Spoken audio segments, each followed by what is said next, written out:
داڑیاں مڈانے کے بعد بھی، حرام کام کرنے کے بعد جنت ہاتھ سے نہیں جائے، پورے پاپ کرو، جرائم کرو، شراب پیو، موبائل کے اندر گندی فلمیں دیکھو، اور قبر میں حضور آئیں گے. میرے بھائی حضور کے بیٹے کی بات ہوئی، شہزادے کی بات. فرمایا کہ اگر حضور کے بعد کوئی نبی ہوتا ہے، ایک روایت تو وہ جو بہت مشہور سنتے کہ فاروق اعظم ہوتے نا نبی آبادی، یہ بھی فرمایا قاسم اور ابراہیم اگر حیات ہوتے اور بڑی عمر کو پہنچتے تو وہ نبی ہوتے، لیکن ختم نبوت کی اس نے بچپنے میں ان کا وصال. یہ حضور کے شہزادے ہیں. البتہ اب اس کی تشریح اختتام کے اتنا سن دو تاکہ آپ مجھ نہ جائیں. سیدہ عائشہ صدیقہ نے کہا یا رسول اللہ صلی اللہ علیہ وسلم، قبر سب کو دباتی ہے. جس دن سے میں نے سنا مجھے کچھ اچھا نہیں لگا.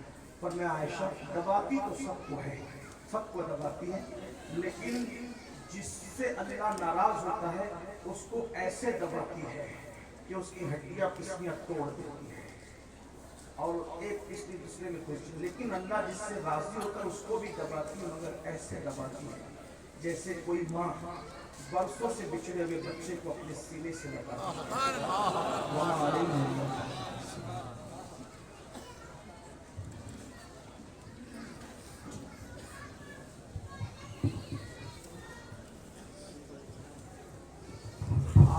آپ پوچھیں گے نہیں، مجھے امید ہے کیونکہ ابھی ذکر رسول کی محفل جاری رہے گی. میری مجبوری اس لیے میں جا رہا ہوں، ورنہ میں بھی